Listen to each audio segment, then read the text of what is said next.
Hello, everybody out there in YouTube land, and welcome to DC Fans United.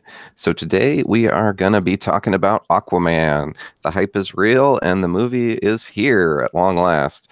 Oh, it was in China for a couple weeks, but now we get to check it out in America. So, I've got a few guys here, and we're going to be talking about it. Personally, I think it looks really awesome. I mean, just have the trailers to go off of, but I've really been looking forward to this movie for quite a while, and just the tonal shift and the change in director from previous DC EU movies and things, I think will really give it, a boost and make it probably a good movie. So, first, let me introduce. Oh, actually, first, I want to say thank you to my patrons on Patreon. We have Bob Buster, David A, George A, Robert, who is here with us tonight as well, and Tristan. So 5 so far. Really appreciate it, everyone. So, Matt, since you're going to have to be leaving the soonest, what are your thoughts on Aquaman from what you've seen? Okay, I mean, the character overall, just the movie. Well, I mean, however you want to approach it from. We're mostly talking about the movie, but the comics, obviously, would probably be a part of that. Okay, I know this is a bit of a cliche, but I liked Aquaman before it was cool to like Aquaman. Right on. I was probably the only person at my high school who didn't think Aquaman sucked. And there was a bit of satisfaction in seeing the character finally become more mainstream, just so I can say I was right. My approach to all DC films is it's kind of like going to a DC movie. It's kind of like entering the lottery. You hope for the best, but you don't get your hopes up because there's a pretty high chance of disappointment. So I don't think there's anything technically wrong with Aquaman, the movie, based on what I've seen, but it's still a DC movie, so I'm going to set my expectations at 0 and hope it surprises me. 0. So you're really have your expectations as low as possible? Yes, I do. Really? Because, I mean, that's a safe way to be, but I don't think it would be that bad. Maybe have it at like a 5. I mean, a 0 is pretty... Okay. 2.5 compromise. Okay. That's pretty good. I mean, just for Amber Heard, that's got to give you 2 points right there. Yeah, that's where the 2 points came from. Oh, okay. Where's the half point from? Red hair. Oh, so all 2.5 are from her. That's fair. Yep. That's smart. So, Robert, how you doing? I'm doing good. Cool. Any thoughts on Aquaman? I think it looks like it's going to be pretty awesome. I mean, from what I'm already seeing, it looks like they're clearly taking stuff from Throne of Atlantis, and, well, for one thing, they can't do any worse than the animated movie, right? But Yeah, but I think overall, it's going to be really good. I personally feel. I have a feeling that it might not be Wonder Woman great, but I think it's still going to be like second to Wonder Woman. It's not going to be one of those, oh, it's second to Wonder Woman owned by comparison. No. I think it legitimately is going to be second. Wonder Woman is good. Wonder Woman is the echelon I put for these DC movies. Yeah, I would say I mean, in my opinion, it's the best of the ones we've had so far, at least from Man of Steel on. Yep, so yeah, do I think it's going to surpass Wonder Woman? No, I don't think it is. It might, as far as box office money, though. Box office, it might, yes, because of that Kickstarter got from China. But yeah. and in the States, I'm sure. Yeah, the pre-sales in America are really good. I don't know. I was thinking about talking about it, but I didn't. Anyways, I saw that the pre-sales on Aquaman are outpacing Wonder Woman for North America, so that's a good sign. Without basing a lot of movies, outpacing Black Panther. Yeah, that was the really surprising thing, was outpacing Black Panther and Infinity War and Deadpool 2. I think what people forget about these characters is that a lot of these, and DC especially, has been around a lot longer than Marvel, has had a lot more people remembering certain things about them. Even Aquaman with talking to fish, people still remember the character. And I think all those trailers have gotten people so hyped up for it that, I mean, that's part of the reason why I think Batman v Superman and all that didn't do so well, is because, oh yeah, there was some hype, but the trailers did not show that it was going to match that hype, so people just faltered. This and Wonder Woman both show these individual characters people remember. It's going to do them justice. Yeah. That's where I stand anyway. No. It's like BVS took in a ton of money. I mean, almost $900 million. It's just... That is true, but it was, yeah. Sorry. Such a big budget it had to try and make up for. I think that's another thing. You know, Bob and I were talking about that before the stream.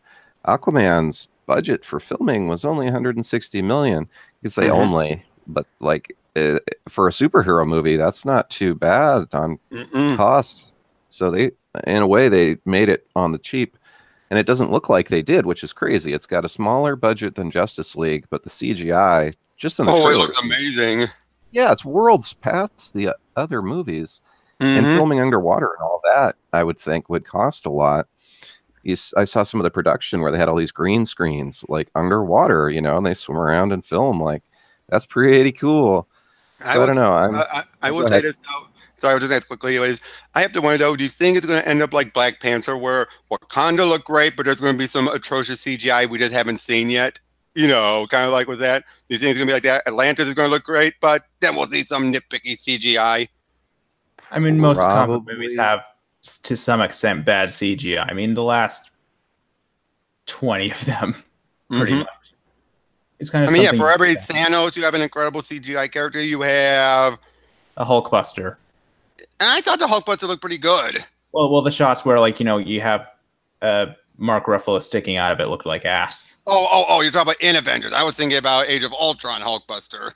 Yeah, I was talking about more Infinity War. Yeah. That one, you're right. For every Thanos, you have Hulkbuster when that happens. Although, like, given how we usually aren't supposed to see that. You know, it's always supposed to be a tiny body on a tiny head on that huge body.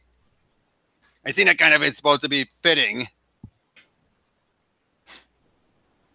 Yeah, I think it did look better in Age of Ultron, though. That's weird. I never thought about it. We never saw the helmet off, though. We never saw it off. Oh, yeah. I guess so. Yeah, it was the usual Tony's interior look. Since we're talking about that with Infinity War, when they're in Wakanda, why do they have like the worst military strategy ever? Like, oh, they're getting through the shield. Let's run at the gap in the shield. I'm like, no, how about you stay on your hill? Like every military, like basic strategic thing in history, like you stay where you are at your top of your hill, make them run up to you and keep shooting as they're running up to you, and then start, you know. True. It's like him and Black Panther run down and jump into the, like, yeah, it looks cool, but that is just the stupidest possible thing you could have done. Main reason, different writers for different movies. I suppose there was just so many things they did. It was strange to me. Like, keep going. I'll be right back. Well, I was thinking you're pointing out more the tactical, like, it's not a writer issue. It's more just the tactics of why would they do that? Yeah. Tactician, you come to us, we flank your side and basically encapsulate you, and just your numbers mean nothing at that point. Yeah, and like, why are they using spears and shit? Like, they're super technologically advanced. They should have tanks and, you know, helicopters and rocket launchers. Like, War Machine by himself. Oh, go ahead. I was just gonna say, you mean the things that Wakanda actually has in the comics? Yeah, right. You know, were they all in cold storage? Like, I don't know. It was strange. They didn't break out the heavy stuff. Like, they could have been blowing up the ships full of aliens before they even landed, let alone spilled out their troops. Like, I don't know. I mean, they isolated themselves from the world for hundreds of years. I'm back. Maybe a bit spotty on the military strategies. But that's the thing. That's like Napoleonic strategy. Like, you know, pre-1800s, you stay on your hill and let them come to you and just shoot them up. I'm half joking. Yeah, I don't know. I take that shit too seriously sometimes. I think it's from playing all these strategy games like Age of Empires and stuff. I'm like, why would you do that? Like, don't do that. Dude, that's what I keep telling you. You need to start playing some Give me a second. It'll come. Supreme Commander with me. Oh, that's too much. I can't handle it. Oh, what about StarCraft? Yeah, StarCraft I can do. I mean, that's so much. Well, that's basically like you're describing the stand on the hilltop. That's the Terrans, and then you against the Zerg coming forward. Exactly, and their minions even looked like Zerglings, kind of. I did play Terran generally. Yeah, I was a Terran guy myself. I liked Terran. You had to be able to micro though, like Zerg. If you could just boom your eco, then you could really just throw like endless waves of troops at them. Whereas your Terran, you had to really like repair your vehicles, and if you're doing it smart. Better than the Protoss, where if they're damaged, you can refill their shields, but that damage stays. It's true. Then you need an ally who has medics or something. I'm talking about if you have the single player. Yeah, you rarely had that. Oh, mind control. Yeah, that's too spotty. But like, theoretically, you could mind control some medics from someone. Yeah, then they usually get killed before you can do any good with them. It's true. I'll just do online and mind control SCV and from your ally and build a whole. Yep, that's true. I didn't really play Protoss though. Like their shit's so expensive, and you just get EMP'd, and it's like, oh, there's all my health. Especially with the really weak ones, like the without the shields, like the Archons. The Archons, yeah, like few hits. Yeah, 500 hit points, but only 5 of those are real, and the rest are shields. Glass cannons, but yeah. So Aquaman, though, I've been really surprised at the CGI in the trailers from what I've seen, and I guess it's like we were saying, though, they could just be hiding some of the bad CGI. Like, I can't wait to actually watch it and know for sure. Hey, Ash on Comics is in the chat. How you doing, Ash? Oh, he's still, and yeah, true that he got his Twitter taking, shut or something. No. Oh, right. I was hearing like he hasn't been heard from in a while or something. Yeah, Tristan was saying that on Twitter. We'll see. Yeah. He says, since we're talking about him, his ears should be burning. Ash on Comics has got a good channel, which reminds me, too, everybody in the chat with me here has got a YouTube channel. Definitely check them out. Matt, I didn't put yours in, unfortunately. It was since you joined kind of later. I didn't think to put it in the description. Well, that's fine. I only post like once every 2 months nowadays. Okay. Yeah, you haven't posted in a while. You've just been busy, huh? Yeah. Yep, his he's still on Twitter lockdown. Hey, don't feel bad, dude. I think the last video I uploaded was like a week and a half ago. So, don't feel bad. It's hard to keep up with it. It's a constant thing. Well, like that, I was at a friend's house for that week and a half helping them out, and I don't like to record over there, so it's just a respect thing. That makes sense. Well, now that the conversation is dead, I move on to the next chat to destroy their conversation. Well, you haven't asked me my opinion. Oh, Kale made it. What's happening? I told you I was in the chat a while ago. I saw him in the chat. You don't have a icon, so I didn't even know. Shit. I don't know what happens as far as that. Yeah, I don't. I remember that there's a reason for it, but I can't remember. And I don't feel like going through it all over again to get it. It's all good. So, my opinion on the Aquaman movie is I feel like this should have been like the first DC movie they came out with.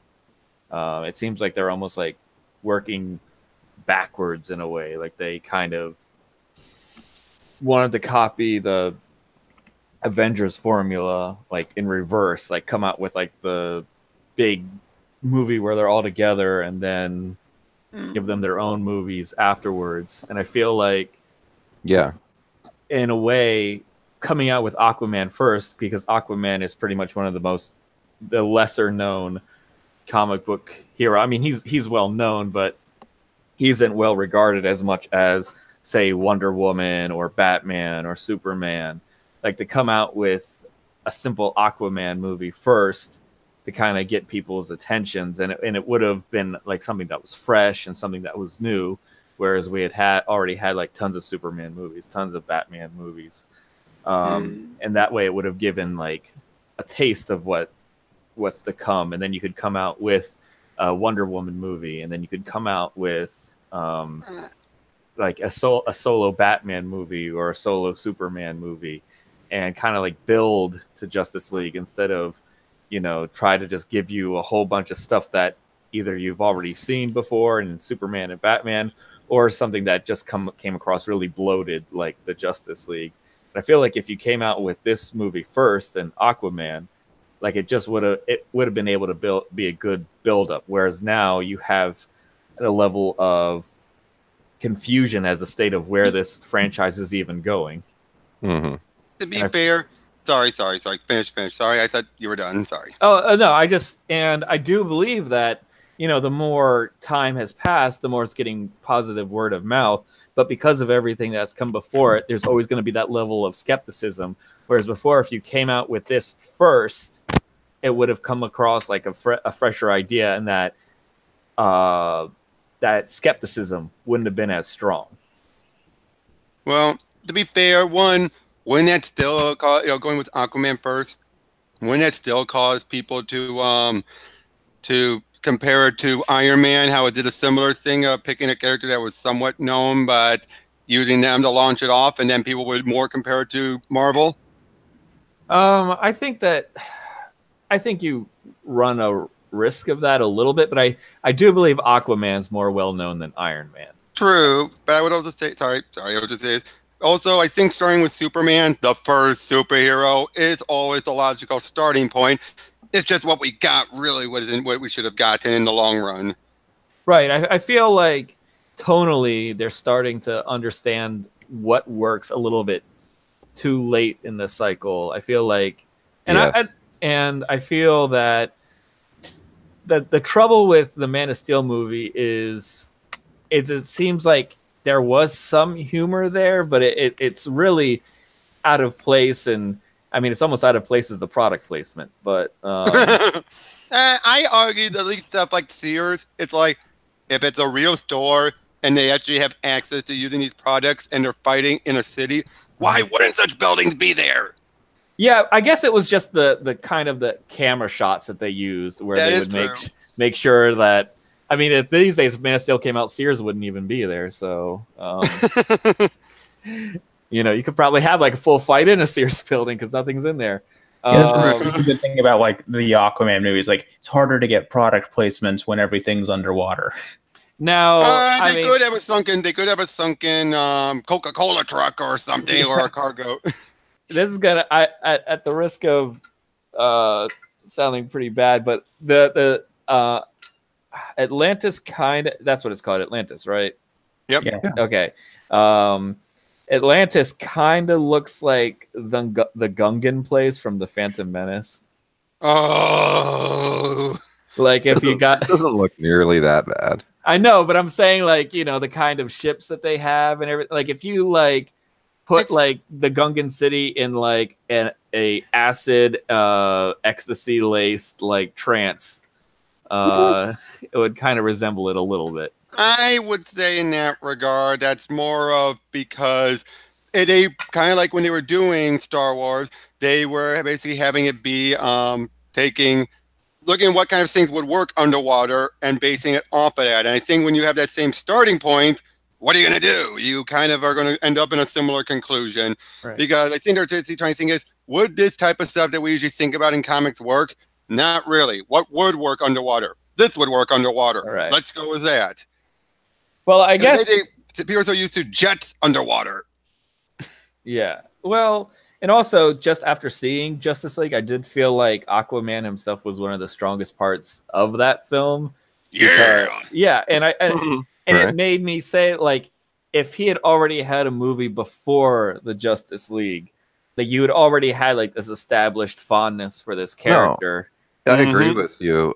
100%. I've said that before. They are doing it backwards.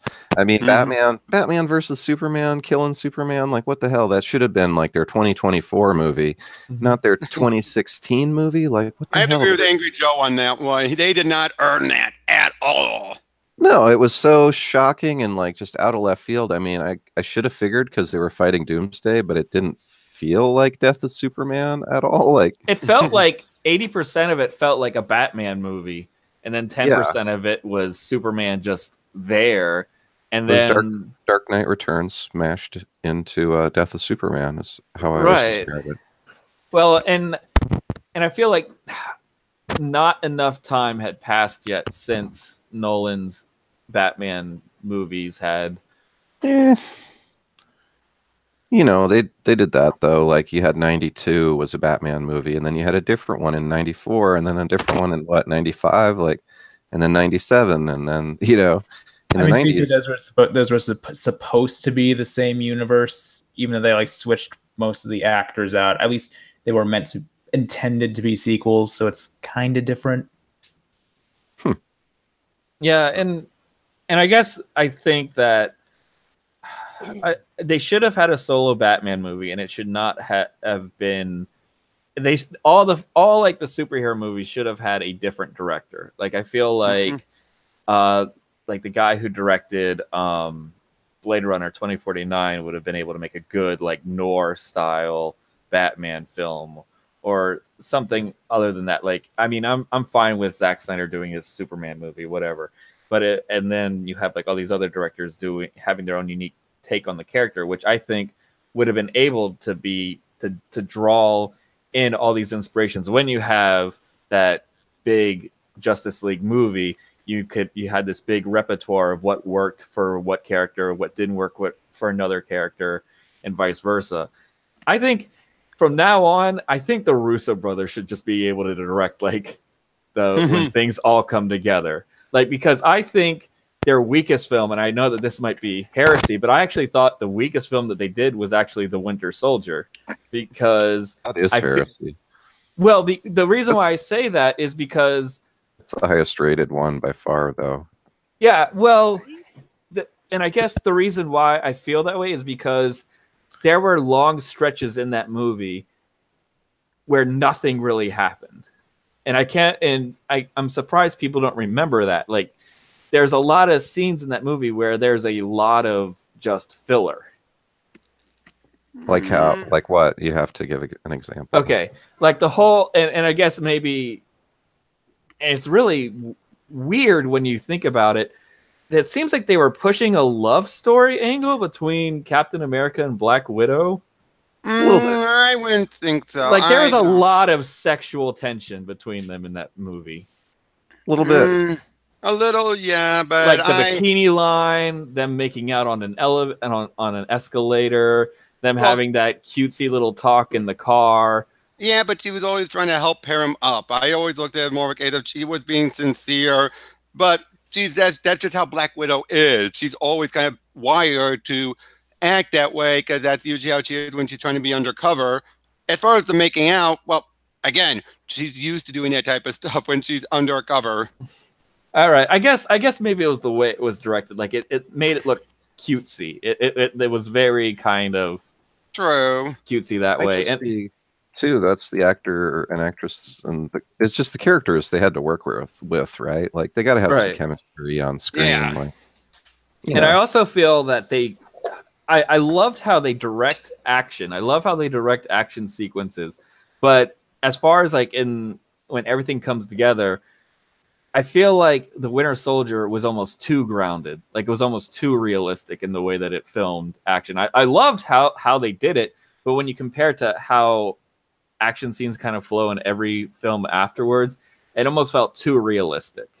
If that makes sense. I kind of see what you're saying about Winter Soldier, about like the pacing being a bit off and the realism, but at the same time, it was kind of refreshing to have a movie that's not just constantly throwing stuff at you, because like Civil War and Infinity War, they got so many characters, and it's just like every scene is just throwing a million different. Oh, I agree with you. I guess the reason why I said the weakest, I guess I don't mean from a film standpoint as far as the quality of the film. I'm saying like the way that they are able to direct certain things.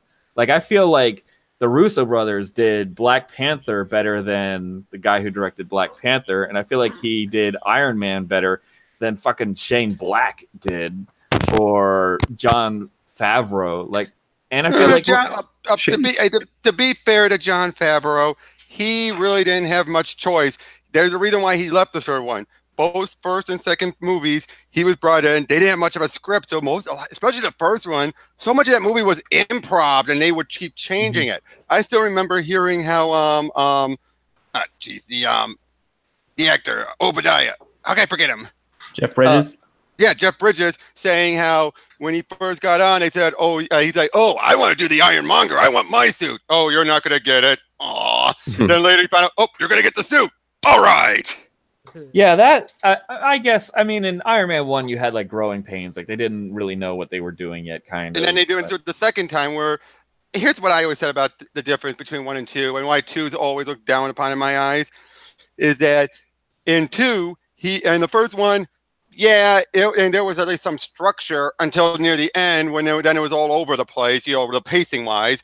But then the second movie was basically the third act of the first movie, the whole movie, all over the place. Not as annoying as Batman v Superman's all over the place, but it was still all over the place. Well, I feel like in this day and age with like the whole cinematic universe, I feel like Iron Man 2 would have been looked upon a lot more favorably with the context that it's a much bigger whole. I think when Iron Man 2 initially came out, they were expecting it to be like the next Dark Knight because the first Iron Man 1 was received so well, and they were expecting like a bigger, larger sequel, when really it was a setup film. And I guess under the context of it being a setup film and the pantheon of all the other Marvel movies, it's really not that bad. It was just at the time it was disappointing because they were expecting it to be so much bigger because of how the first one was such a surprise success. The only one that I think is almost borderline unwatchable now is Thor: The Dark World. Like, that is... I think everyone agrees with that. I'm one of those who says I prefer Suicide Squad over Thor: The Dark World. Well, it's... Not that bad of a movie. Well, Suicide Squad, you can watch, and it can be like you can be drunk and watch it. With Thor: The Dark World, you're bored. Like, you are really except for Loki. Bored. Was Bob? What you were going to weigh in on that? Well, I was going to point out, a lot of how dude mentioned bad with names. You're a little quiet, by the way. I don't know if you can boost yourself at all. If not, it's fine. I will do that while I'm talking. But like dude was saying, he was talking about how the second Iron Man movie was a setup movie. Well, so technically was the second Avenger. The Age of Ultron was a setup movie. Sometimes you just need to do setup movies. Oh, there you go. And that's There you regarded as, in Age of Ultron, is also regarded as the weakest Avengers movie. It's true, but I love that movie, isn't it? Why you do? mean, I think it just sucks. Ultron's Ultron's kind of a weakling at the end. Like, they beat the piss out of him. It's ridiculous. Well, but I it's still not so think much it's that good. he's a weakling. It's not so much that they beat the piss out of him. It's just the fact that they were able to turn the tables on him because they managed to find someone who could play the game better than him in Vision. It kind of felt like, it felt like Vision or Thor or Scarlet Witch could have 1v1'd him and his army. Like, altogether, it was just overkill.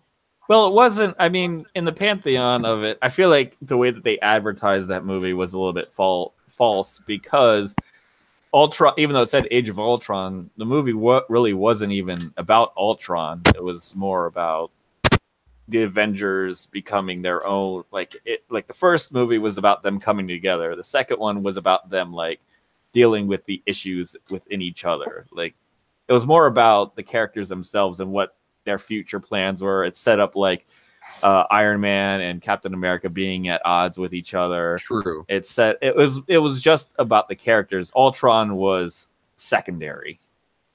Okay. I mean, I do enjoy that movie. I've watched it a bunch of times. So Looks like we have someone else in in here now. Speaking of getting drunk to watch stuff. Hi, I am Pokefire. I decided to hop on because this stream was missing a very important character. Yeah, absolutely. Thank you for being here. That's awesome. And with that, I'm afraid I have to announce I should be dropping out now. But Oh. before I go, I want to say I think it's amazing that we live in a world where an Aquaman film might make more money than a Superman film and a Batman Superman film. If you like went back in time 5 years and told people that, I would have laughed put you in you an out of asylum. But yeah, laughed you out of wherever you were. Just be like, whatever, quit smoking, put down the crack pipe, dude. Put down the crack pipe. Well, what is that conspiracy theory, that Bernstein Bears thing, where everything? That's Bernstein. How some people perceive the alternate reality, quote unquote. Yeah, what's that called though? That theory? Mandela effect. The Mandela effect. That's probably what's going on. I mean, honestly, Aquaman might be the top grossing DC EU movie. Like, it'll definitely be the most profitable. It's looking like. That's pretty sad. Yeah, it's definitely. Yeah, you're right. A Starfire movie should be made instead. Sure. Actually, Starfire doesn't do very well when she's by herself. She is, in all sense of the word, she's a team player. She doesn't. True. She had a solo book, but they got some really bad people to write it. Oh. Yeah.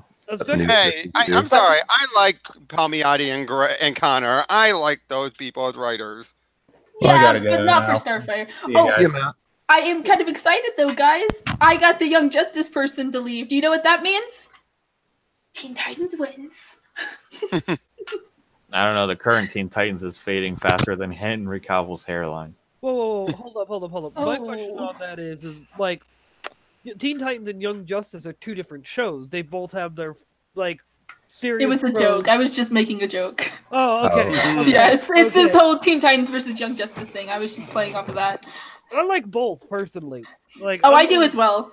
I'm so excited for season 3 of Young Justice because I got done watching the finale of 2 and was like, and at this time I'd already known there was no more, and I was like,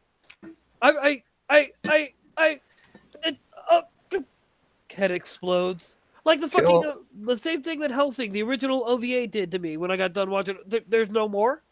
And Berserk, same thing. No more? What do you mean no more? Berserk.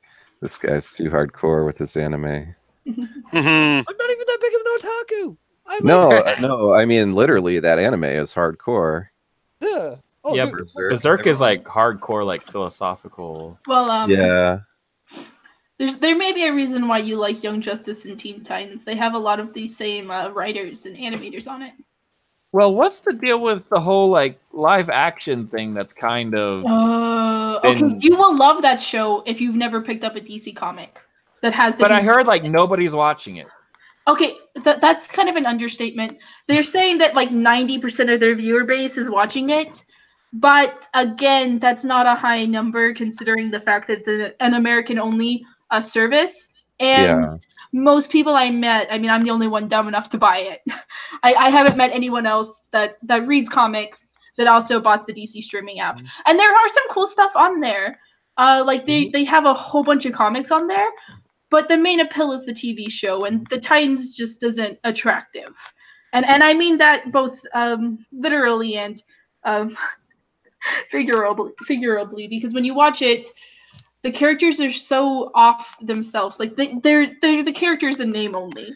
Yeah, that's the hard. Like, I can't even deal with that show. Honestly, it's like painful. I can't even enjoy it drunk. I get drunk so I can try and enjoy it, and it's still bad. I remember your streams.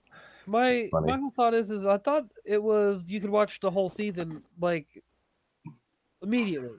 No, this is what DC did because DC wanted to be a little they don't have faith in their own streaming service. So instead of putting it all in 1 week and just being like, "Hey guys, you guys can watch this season and then we'll bring out another show." Instead, what they did was, we know people aren't going to stay. So what we're going to do is we're going to put Titans first. Once Titans is done airing, then we're going to do Young Justice. People will already use their free month to try and watch Titans and be like, "Oh my god, this is bad." And then they'll all come back and pay for Young Justice. So basically, they're using it to get people to burn through the free month and have to pay for Young Justice, what they really want to watch. Yeah, that's what people really want to watch. And, I was really disappointed that they didn't do the full... Because what they did was they showed the first 3 episodes at a Comic-Con. But when they released it, they released them weekly. So even the 3 episodes that they should have shown together, they didn't. Well, they just need I'm sorry. Go ahead. Well, this show is also so inconsistent that it really also doesn't flow, like it doesn't continue. Like it's almost like each episode is supposed to be its own episode, but it's supposed to be this one big story. So that's the weird part is they want it to be a weekly show, but it almost is like every episode something different happens. You're focusing on characters that the episode can't go two episodes without introducing other characters. Like That's we what have. yeah. Yeah, I was just gonna ask about that because they've brought in the Doom Patrol ride and Hawk and Dove and who all. Jason Todd and Donna Troy and every other characters that aren't Relevant. the main focus. I mean, I love all the Teen Titans. I'm a huge Teen Titans fan, but even I don't really want to watch a Titans show for Hawk and Dove. I mean, that's not the characters that people want. And the fact that they have insulted fans by giving them Diet Titans. Well, no, I would have to say these are more like Monster Energy drink Titans because it's so over edgy and it's trying so hard to be dark that it's not fun anymore. So basically, it's like what happened. It's you let the goth kid have control of Titans, and they're like, this isn't edgy enough. We need to make it more edge. They did was they let the guy that wrote Batman and Robin have it. Ooh. Well, it's not even like current day Edge. It's like 2005, like or 2004, like early Evanescence Edge. Like there is, like they don't even have their edge right.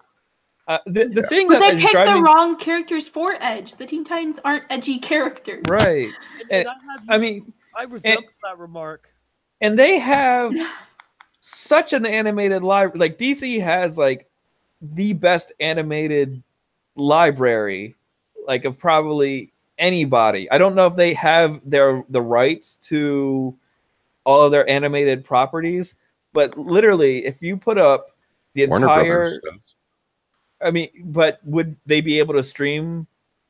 That's what I don't get. Well, here's the thing. Yeah, all the DC animated movies are on there, I think, but what I don't get is why they don't just make it a WB app, and put all of Warner Brothers movies. And stuff. If you put the entire series of Batman, the animated series, and Batman Beyond on there, like you'd have so many people just. They are on there? I thought they were. Yeah, I'm pretty sure Batman the Animated Series is. I know a ton of the movies. Okay, so what they did with some of the animated series is they only have like 1 or 2 seasons of them. So you have the original Teen Titans on there, but you only have 2 seasons. And I believe that it's like season 1, 2, and then 5. So you don't even get the complete seasons.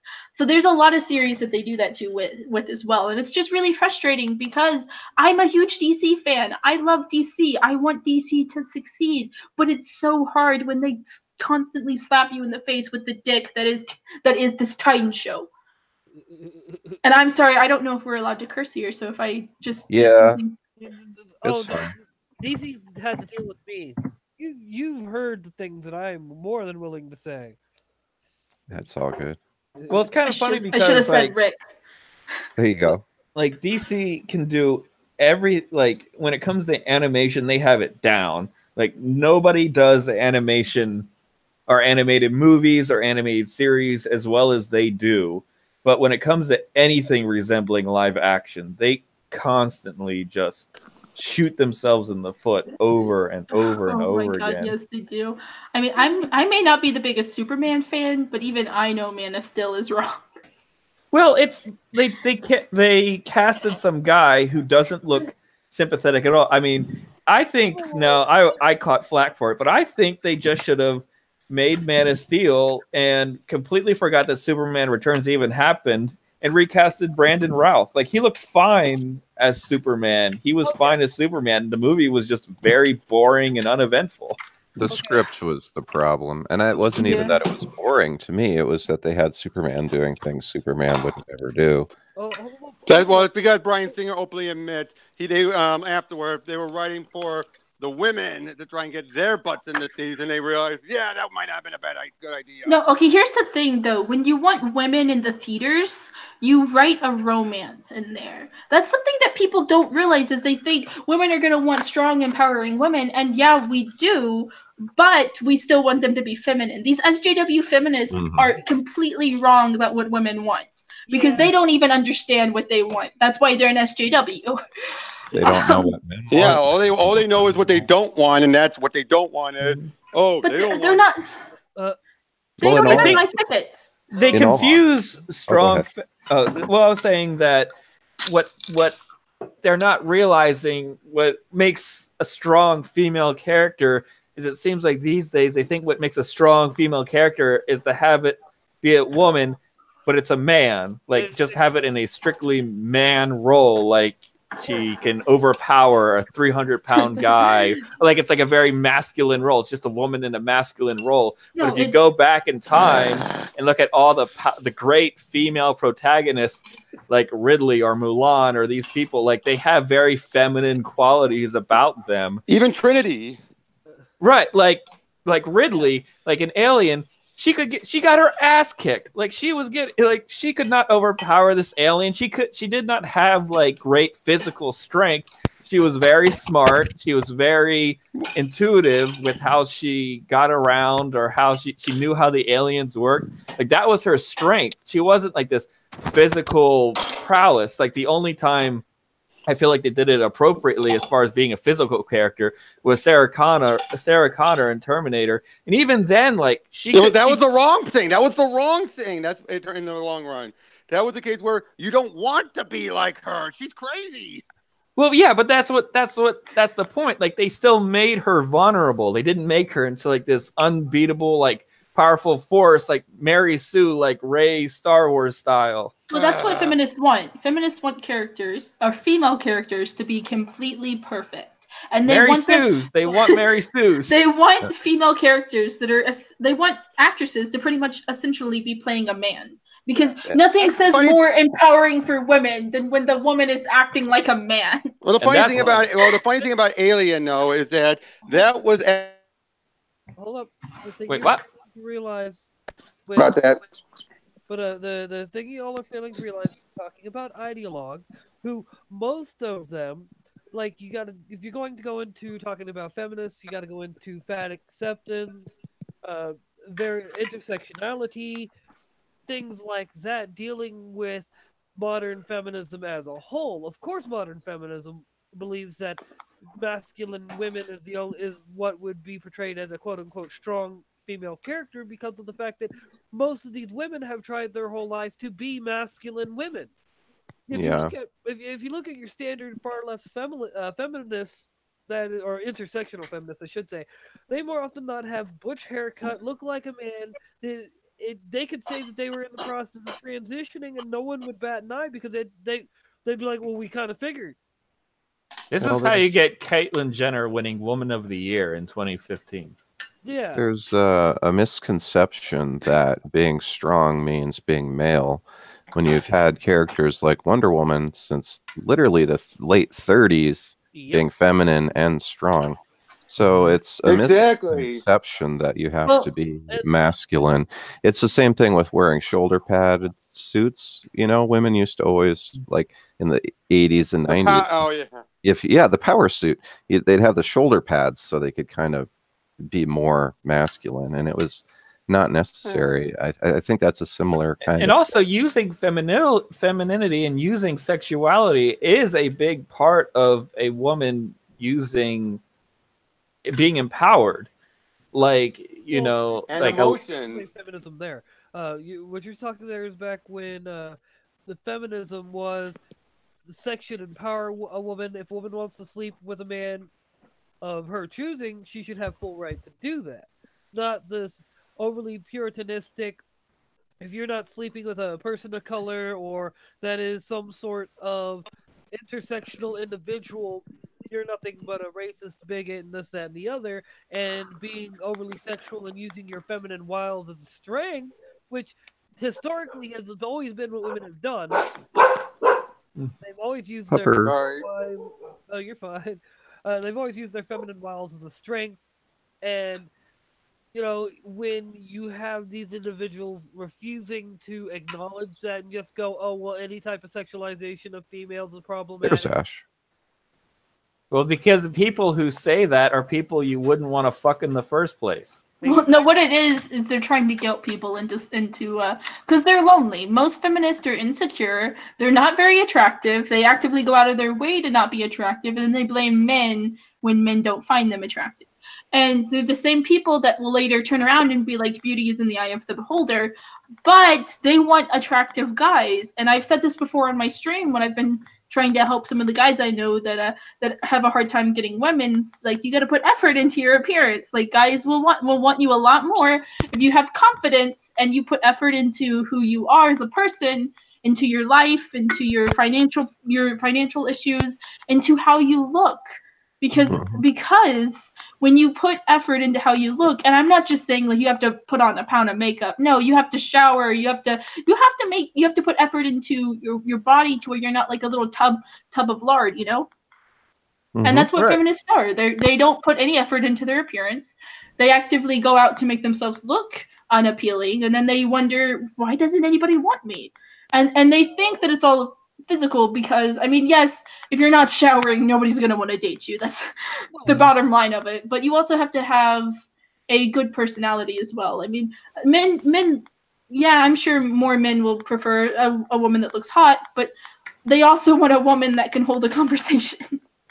Right. I mean, and we have like on the other side of the coin, we have like the male version of that with like the incel movement and stuff. Yeah. What is this? Men going their own way, right? Yeah. Men that are blaming women for not wanting them. What is it? Yeah, MGTOW. Men going their own way. Men going their own way and incel are actually two different movements because what the hell is men going their own way?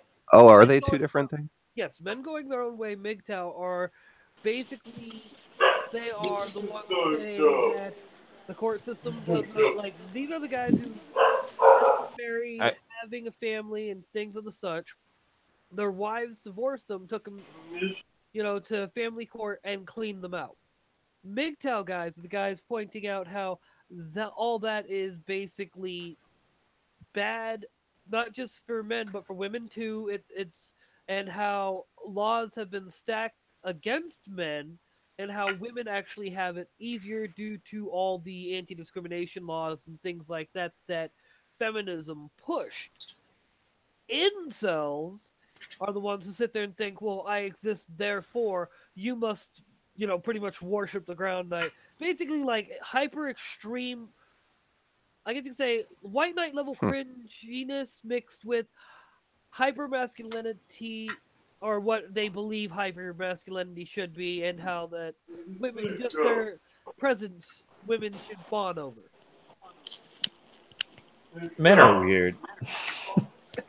Yeah, I don't know. Are weird. I've never had. I mean, I think we're all kind of awkward at one point in our lives, and then you just kind of find your way and kind of, I don't know. Like, I mean, I could understand, but every case, like where you said like men going their own way, every case I've seen that the man has always made a very key flaw in how he chose to go about his marriage or how he chose to go about having his children. Well, like, I feel like if you cover your tracks when it comes to that, it's very easy to defend yourself. You think that. And yes, I agree. Choosing the right mate is a good point. Like, I would be lying if I said you need to choose wisely there. Mm-hmm. But I believe that the point that they're making, and how I feel about it, is it should be equal. Just because a mother's female doesn't mean that she's automatically fit for the kid. What is the reason for the divorce? Was she was a heavy alcoholic, was constantly causing, problems, beating the kids and things of the such. Husband files for divorce, then she still gets the kids and cleans them out because of alimony and child support, things of the such, and she continues to go down the same behavior, except now she doesn't have, the other parent there to cover and take care of the children while she's passed out. That's what MGTOW generally is talking about. Yeah, the worst part I see a lot of men in the military, and I don't mean to bash anybody who's in the services, but I see a lot of men who are in the that seems to affect a lot of men in the military, and it seems like a lot of the reasons why that happens is because of the nature of military families happen. Like when you are in the military, if you are a man and you have a woman in your life, they pressure the hell out of you to get married as fast as possible and with the least amount of foresight. Well, yes and no. Yes, there have been soldiers. I grew up in a military home. Town I live in, military base is attached to it. I've had friends who went military, and yeah, that does happen. They do sometimes choose poorly and end up with women who do them dirty. Right, because they get all the women who do that, they want all the military benefits, and it takes forever for somebody to get out of like my friend who that happened to. It took him close to 5 years to finalize his divorce with his wife, and all the while she was reaping his benefits the whole time. So and she had a son with another man, and what she did is she claimed that it was possibly his son, but because of his deployment or because of where he wasn't able to take a paternity test at the same time as that child was. So for the 3 years that she had this son with another man, she was able to claim benefits for the child because on that off chance that my friend was the husband.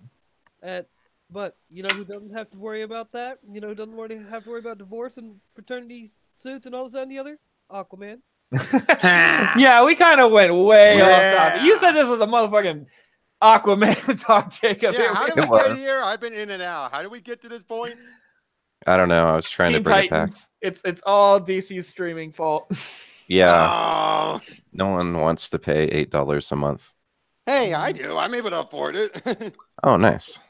Yeah, I mean, our entire existence in 20 years is going to be $9.99 a month, like somehow or another. Like, Yeah. Well, 10 years if we're lucky. Yeah. Hey, back with Aquaman for a brief moment, though. I just want to also say is, I'm just so glad we're able to get some of the other characters in, that we're going to be like, what's his name? Volkov, Willem Dafoe. How we almost had him in Justice League cut out. I'm glad we actually have him have a big part in here. Yeah. They have a pretty good cast. I know. I swear, William Dafoe has been 70 years old for the past, 30 years. Like, he aged really badly when he was younger and has just stayed looking really bad for the past, 30 years. But it works with his characters. What kind of work, isn't it shocking to you? Like, it almost feels like we're in an alternate universe where Aquaman's getting good reviews, a Transformers movie is getting rave reviews, and an animated Spider-Man movie is the best reviewed movie of the year. Despite the director. Right. Despite the director. When did this happen? And not only that, the Transformers movie has John Cena in it. And it's getting raves. Well, I'm not surprised by that. In the case of Spider-Man, I think it's because you had the Lego guys involved with the story. Well, yeah, but it flew, I guess, in a weird way. I just saw it, and I kind of wish that it had come out a little bit. I don't know when the right time would have been to release that movie, because it really is not like a Spider-Man. I mean, it is a Spider-Man movie, but it's not a Spider-Man movie. I think that's what made it work, though. It had the right trappings of Spider-Man, but it was different enough. And one of its advantages is the fact that we have experienced Spider-Man for the most part, except for Miles. Miles is the new guy. And then we keep on getting all these other Spider-Men in there who have either been in the game a while, and we're basically skipping the bullshit. Okay, there is one question I had, though, in the movie, and maybe somebody who knows this. Well, let's first ask. Who here hasn't seen the movie? I haven't. No, it has nothing to do with spoiling anything. I'm not worried about spoilers anyways. Okay, so... Well, I'm I know that they're all spider people from different universes. Oh, hang on. What was that, Ash? I haven't heard from Ash yet anyways. How you doing, Ash? Saw you snuck in. Yeah, I just didn't. Everyone was talking. I didn't want to butt in. Plus, Oh, I'm yeah. cooking dinner, so. Oh, But nice. I do care about spoilers, so let me know if you're going to Yeah. spoil it ahead of time. It has nothing to do with spoiler. It's just the premise. Why did it seemed like throughout?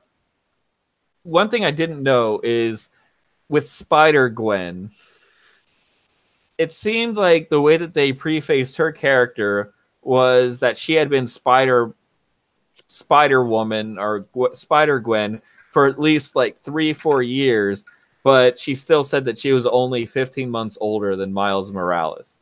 Like, I thought that I didn't understand that at all. Like, had she been Spider-Gwen since she was like 10? Like, I didn't understand like the age thing there. Like, I thought she was like much older and she just went back to this, like she was posing in a junior high because she could still manage to look younger. Well, I think what people are forgetting is we don't. Well, one, was it a junior high? I thought it was a high school. No, he was in eighth. I think Miles is in 8th grade in the movie. I don't. They just had to be some academy, so I don't think they ever prefaced the exact grade he was in. So I think that's one advantage we have is we don't know exactly what grade he's in. So I think you're just kind of presuming what it was. We don't know their definite ages. Yeah, I thought it said middle school when he went to the. Well, remember, this was still an academy where he had to earn his way in, so that could be anything. Yeah. And I haven't seen the film, but based on everything I've seen just surrounding Marvel in the past decade, they pretty just much make stuff up out of thin air, and nothing seems to really make sense anymore. They don't really care about explaining. I mean, the concept of Spider-Gwen in general is really just sort of like, oh, like Gwen Stacy being this girl, like that's Peter Parker's first girlfriend. Right. But yet now she's this little girl, like Spider Girl, Ghost Spider, whatever you, and like old Peter Parker's like, who are you? I don't seem to remember you. I like it with Marvel nowadays. It's just sort of like whatever, nothing matters. Just I'm kind of glad there. that they didn't make old Peter Parker and Gwen know each other. Like I felt like that would have like muddied. That would have been up. awkward. Oh yeah. Yeah. I will say this though about now this is just a minor spoiler, but I'm just a way of just summarizing that Spider-Man. Go in with the mindset of this is post one more day, Spidey, and I think you'll be good. Yeah, I think that's the best way you could describe him. He's post one more day, Spidey, man, child, and all. Yeah, I mean, and I feel like the Spider-Man. Again, that's not much of a spoiler. That's not much of a spoiler Yeah. if you go by the trailer, because that's basically what it is. I'm just saying that's the minor spoiler. It's more on the nose than people thought. And it seems like the Spider-Man that was in Miles's world was the Spider-Man of like present, like kind of like they even made like Spider-Man 3 jokes and all kinds. Well, no. The Spider-Man 3 jokes was the other Spider-Man because that we rewound back to him. Then he's like, I'm the only Spider-Man. Cuts to Miles, and then they rewound like back to me now. So that was right. That was the other Spider-Man having the Spider-Man 3 jokes, not the one that we saw in Miles' universe. It was? I thought no. The one in the opening move of the movie. That's the Spider-Man we later follow. Really? Well, you're listening to the voice. It wasn't. Well, I'll just say it. It wasn't Chris Pine. So the Spider-Man that we got in the intro was the Spider-Man that went into his universe. Yes, because one, it's the same voice. Two, he basically said, "Let's get back to me now." Okay, that makes sense. Okay, that was a big confusion for me. Like I kind of got into that movie late because my friend was a fucking fat ass and had to get snacks, and so I was focused on where is he, and like he didn't come in till like 10 minutes after the movie, so I was kind of like, where the fuck are you? So, okay, but yeah. That opening bit is the other Spider-Man. Just giving us a summary, but leaving it vague enough so you think. But again, it's the same voice actor. It's the same actor. It's not Chris Pine, who did everyone. Even if you haven't seen it, Chris Pine did a great job. Everyone did a fantastic job. Like I thought, the guy who did Peter Porker, he sounded like that actor who was in the Birdcage with Robin Williams. What was his name? Nathan Fillion, I believe. No, that's Nathan. Oh, come on. It's Nathan some or other, and I know who you're talking about. He did Timon and The Lion King. Yeah. Like, I know who you're talking about. Nathan something or other. Timon, Nathan Fillion? Nathan Lane. Nathan Lane, not Fillion, Lane. Yeah, I thought he sounded exactly like Nathan Lane. Except it was John Mulaney. Yeah. And I won't, we don't even have to say anything about it, but I think that post-credit scene is probably the best post-credit scene in any movie ever. Hands down. All I'm saying is our views have gone down since we started talking about Marvel. Oh, geez, sorry. No, I'm just teasing. You know how I am. I got to throw shade at Marvel. Okay. Hey, but I'm a guy. I'm saying I will go on record, and I'm not a big Spider-Man fan, but as far as Marvel films go, as far as animated movies go, as far as all that goes, Into the Spider-Verse is already one of my favorites. Everything that I usually don't like about Marvel, everything that I usually don't like about Spider-Man, everything that I usually don't like about those movies, they did everything right. Exactly. And I think it's because Scott Snyder said it best in one of his tweets. This is a movie that basically it got set up every character just right. It gave them enough to work with. It gave us enough focus on the main characters, and then the other ones who come in later. Even they got enough moments to shine. Everything felt just so perfectly balanced. Nothing felt wasted. And it was PG. It was PG. And I always felt like a Spider-Man because of the way Spider-Man is. He didn't have to have this dark, brooding PG-13. I felt. Oh man, I just loved that movie. I loved it so much. I loved it. But okay, I am tired of dark and brooding though. Just in general, I don't know. Everything I've heard about it sounds really good, but I know, but it's so hard when you have that director. Right. It's these just guys need to just not talk about politics if they're in entertainment. Yep. I think dark and brooding. The problem with dark and brooding is when you use it for dark and brooding's sake. If you want to make a Spawn movie that's dark and brooding, it fits the theme. That's what his storyline is all about. When all of a sudden you decide we're going to take an entire universe, even characters like Superman, and make it dark and brooding, it's you're missing the point. You're doing it for its sake. Make the Batman movie dark and brooding. Make the Superman movie hopeful and uplifting.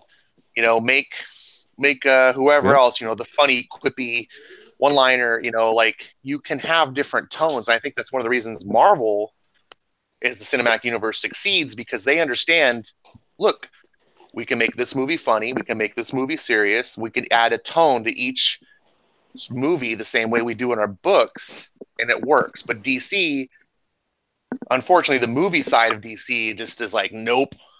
The higher ups say it's got to be like this.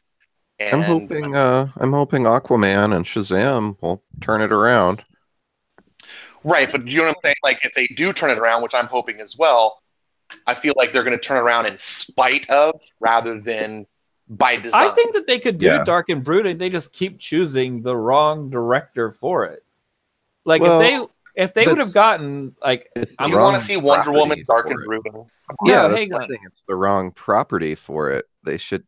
Zack Snyder, I know we disagree on Watchmen, but I think he was, it worked for Watchmen. That could be dark and brooding. But I feel but Watchmen was half dark and brooding, half satire. It was half, it wasn't. Yeah, I feel like if, I will butcher his name, but the director who did Sicario and Blade Runner 2049, he does really dark, brooding material. Yeah, well, it's Denise Villeneuve or something I practiced for 10 minutes. I have no idea. Yeah, or Inarritu, who did The Revenant and Amoris Peros and Babel. These people do dark and brooding material, but they do it in a sense where it makes sense. I feel like when I watched Blade Runner 2049, well, the 2 times I had to watch it because I fell asleep the first time. What? No, that is not a knock on the movie. I literally had just gotten off of work, And I was like, I am not going to be able to appreciate this. So I waited to the next morning and watched it the whole way through. And I was like, thank God I did this. Like, but I feel like he is somebody that understands brooding. He's somebody that understands dark. Like, I feel like if you gave him a Batman movie, and it wouldn't be an action-packed movie, it would probably be like a slow building Batman movie. And I feel like that is something that would have been really good, because in my opinion, aside from The Dark Knight, like, all the Batman movies haven't aged well. Like, well, that's true. But in my opinion, it wasn't until Christopher Nolan that they actually did a good Batman movie. I think we overrate the original Batman movies because they were the best we'd ever had. We were like, oh my God, you surpassed our expectations. This is amazing. But now that our expectations have been lifted, you go back and look at those older films and you're like, oh yeah, this would not be acceptable today. Right. But I feel like even Batman Begins hasn't aged that well. I feel like that movie had like such a strong first act, and I feel like that movie actually got weaker when he actually became Batman. Like, he didn't really know how to direct him yet. Like, they tried to like up his stealth too much, and I felt like that, like, it's like, you can't, like, it didn't. He put it too much scary. Too many points in his stealth skill. Like, I think it's an RPG or something. Should have put some more points in melee. And then you know, like, I felt like after the trilogy was done, I went back and watched Batman Begins, and I was like, this is better than I remember. Oh no, it's still great, it's but there are just certain elements of it that haven't aged. I mean, Batman Rises the Dark Knight Rises has aged so bad, and it's in such a short amount of time. Like, it's almost shit on that movie. I don't think it's that bad. Well, here's the weird thing. In the first movie, it was pretty much like Bane's my boy. Batman Begins was almost like a sort of like samurai stealth movie. The Dark Knight was Heat. The Dark Knight was Heat. It was essentially Heat with Batman in it. That's what it was. And then The Dark Knight Rises, I feel like he tried to make it just so epic, and it was so clear that originally Bane was going to be the Joker. Like, that whole thing that Bane did in that movie sounds like something the Joker would do. Cut off all access to Gotham and then have it go crazy. Like, that is such a Joker plan. Well, it's kind of to point out. I remember. Sorry. Two-Face doing that. I could see a lot of Batman villains doing I could see similar. Bane do it too. What I liked about it was that it made Bane a more interesting character rather than just a muscle. Yeah. Until the end. Have purpose. And by time Christopher Nolan made that whole Nolan-verse feel solid. Like, even though it's not continuity, like, it broke continuity in a lot of ways. For me, Bane being part of the League of Shadows like that was like, oh, this is totally different than his real origin, but this works. Like, this is cool. Yeah, but then they have to throw it out with the Talia stuff, and you find out, oh, it was her plan. He was just following orders. Well, the fact that Christopher Nolan would not get a choreographer for his fights showed me that I could probably kick Christopher Nolan's ass, because he has no idea how a real one-on-one fight happens. That first fight between Bane and Batman, where they are just literally taking turns punching each other in the face. Like, there is no, like, hey, it worked for Rocky. Actual martial arts there. They just literally just punch each other in the face. It worked for Rocky. Yeah, but that's boxing. That's what you do. True. You can't even for boxing though. Remember the first two movies in Rocky where he just like doesn't move at all, just gets punched. But that was his point, because he wasn't like, a good fighter. He wasn't actually a good boxer. He just could get punched really, really well. I would say this. I love Rocky. I would say this. What's funny thing you mentioned was Dark Knight Rises. There's this one guy in DeviantArt does very good little comics that are like his own expansion of the Dark Knight universe. And one of which he actually had was during the breakout of Arkham Asylum, Bane actually went to the Joker, who's still alive. They never said otherwise in this universe. Mm-hmm. And turns out Joker had killed the men that Bane had sent to release him. And then Bane looks at him and is like, I was going to release you, but now I'm not. He's basically saying, you killed my man. This is your punishment. And Joker's like, sure thing, bud. Yeah. Or no more like, sure thing, bud. Like, he doesn't really say anything. He just smirks, but it's just like, you could tell that even Bane's like, nope. Nope. Apparently I know. my volume got dropped back down to 29 again. So no wonder I was having problems getting through at some points. Yeah, you were real quiet sometimes. It's because I keep having to turn up the volume.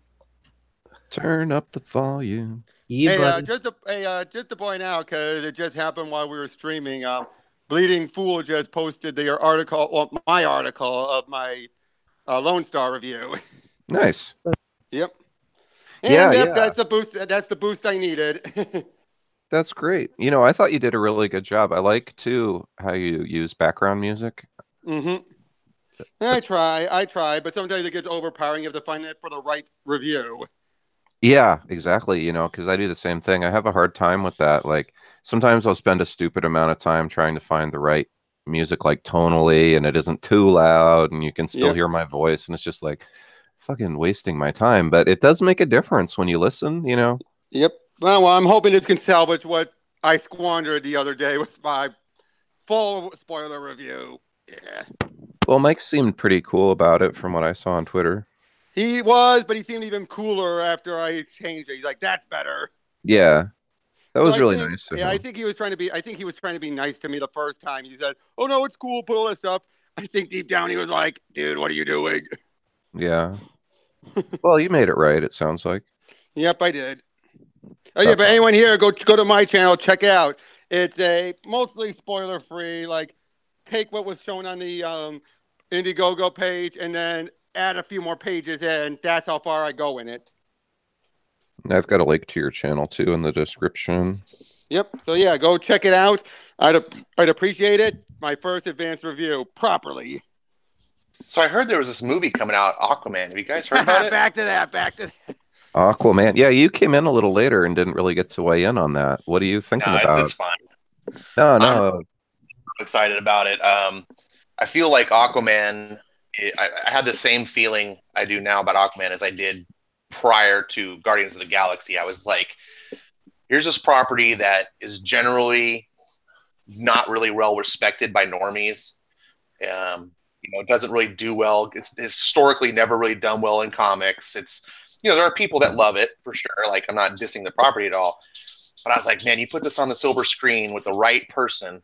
And when they got James Wan to do it, I was like, oh, I'm not even a James Wan fan, but the fact that the guy has his own style and his own vision, I was like, that's what it needs. And Aquaman being this underwater world will be on the camera so beautiful that you can't really capture in a comic book, right? Like the visuals some of the posters I've seen just for Aquaman, I'm like, oh my God, like comics can't replicate that. Bob and I were talking about that. The promotional materials for Aquaman, you can see they put a healthy percentage of their money into promo. So I'm thinking that this is going to be one of those films like Guardians of the Galaxy that even though the comic books aren't as popular, the movie will just shine where other bigger titles have a harder time.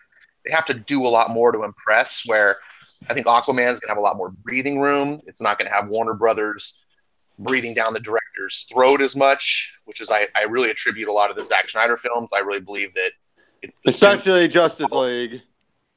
I think they get too involved. And, Justice League is a different thing, right? Because you had his daughter or son commit suicide, and you had another director. It was daughter. Yeah, like it's hard to be like, what are you going to do? Right. But you know what? I would say this, that whole point where they were trying to refix the ship and what they did to Suicide Squad and Justice League, especially what's been revealed about Suicide Squad recently, it's a crying shame. Because let's be honest, when we all saw that first trailer, who here thought that the bad guy was going to be who was it in Suicide Squad? It was the girl. Enchantress. No. But originally, the Warden? in the first trailer. The Warden? No. I don't In the remember the first- first growing No, up. no. In the Justice League, who's the bad guy in Justice League? Steppenwolf. Steppenwolf. I thought that was Steppenwolf in the first trailer, and it turns out it was. Nice. That's what was revealed. Well- That was supposed to be Steppenwolf. It was supposed to lead right in the Justice League, and then they changed it the last second. Yeah, they even had that deleted was- scene in BVS with him, right? Yeah. That was dead. I mean, Warner Brothers just tanked that. I mean, by hiring the director they did, which is a guy I really like, and I think he was the right guy for the job, but then only giving him 6 weeks to write the film, you know. And then scrambling it and during the edits and the reshoot. That was part of the reason for the reshoot. They were trying to rework it to take out and fill in a lot of the stuff. Either way, I still stand by the fact that Joss Whedon, if you ask me, screwed that movie and hashtag Snyder Cut. Oh God, I'd Oh, rather man. get AIDS. I have to wonder- Snyder now, Cut's well- never gonna happen. Hey, I'm sorry. DC, since you're a Superman fan, let me ask you this: Do you think that Oh, the mustache. do you think that hold on, all right, Superman, the way he was near the end in the climax, how much of that do you think was Snyder, and how much do you think of that was Josh? You know, where he actually felt like proper Superman. Yeah, I don't know how much of the director he was, but that was the first time where I was like, for fuck's sake, finally, it's Superman for the first time in like 10 years, you know? It was just Exactly. so satisfying. And I watched, what was it?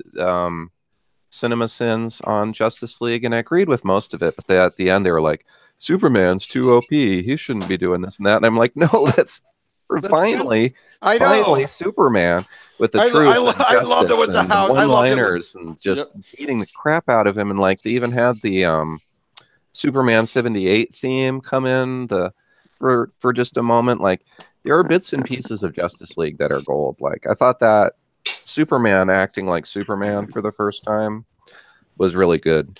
I gotta say, And though, he isn't it was- fun? Isn't it funny? I feel like when they brought him back and he started acting proper, do you think they took that from Dark Knight 3, the Master Race? Because similar thing happened there. He gets locked up into this void. For him, it felt like years he was stuck in there, and he finally came back. He's proper Superman in the Dark Knight universe. It feels like a similar thing. He died, but then when he came back, he had his mind together properly. Can't believe I'm making another connection to Frank Miller. No, like I've stated before, I am not as hard on Justice League as a lot of people. Does the movie have flaws? Yes. Do I want to see the Snyder Cut? Yes. But damn it, I still liked the movie. Oh yeah, I liked it too. It's Like, harmless. It's very. It's. There's nothing wrong with it. There's nothing overly right about it. Like it's fine. It's not offensive. It's not. It's fine. It's a fun little movie. I don't understand why it was so crazy or so wrong, but it was a fine little movie. let me put it Because like this. DC fans are way more uptight about their characters than Marvel fans. Yeah, that's kind of true. I think a lot of that's because Marvel fans have been so loose with a lot of their stuff. I think that is more of a case of they've already been so accepting of all these botched up versions or just various other versions. Okay, maybe not that. But You're talking about the movies from the 70s where like the way yeah, that Thor and fucking oh god, who else did they do? I mean, granted, getting the dude from Daredevil. Professor They get Arturo- Daredevil.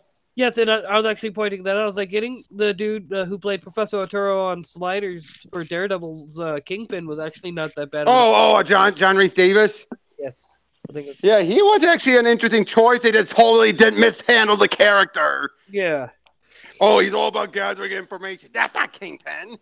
Well, Kingpin is all about. Well, no. He's successful because he knows what everyone's doing. Yeah, but the way that handled it though was a little too literal.